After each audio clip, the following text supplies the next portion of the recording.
بسم اللہ الرحمن الرحیم الحمدللہ رب العالمین الصلاۃ والسلام علی خاتم النبیین صلی اللہ تعالیٰ علی حبیبہ محمد وعلی آلہ وسلم۔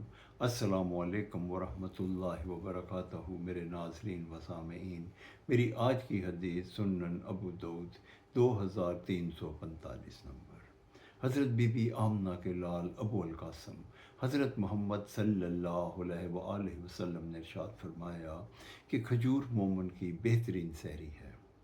اس حدیث مبارکہ کا یہ مفہوم ہے کہ نبی کریم حضرت محمد صلی اللہ علیہ وآلہ وسلم نے ہمیں سحری میں کھجور کھانے کی تلقین فرما دی، کیونکہ یہ غذائیت سے بھرپور ہوتی ہے، اور آج کی سائنس بھی یہ ثابت کر رہی ہے کہ کھجور بہترین غذائیت سے بھرپور غذا ہے۔ ہمیں نبی پاک صلی اللہ علیہ وسلم کے اس ارشاد گرامی کے مطابق اپنی سحری میں کھجور کا استعمال کرنا چاہیے۔ اللہ تعالی ہمیں ایسا کرنے کی توفیق عطا فرمائے، آمین یا رب العالمین۔ السلام علیکم ورحمۃ اللہ وبرکاتہ۔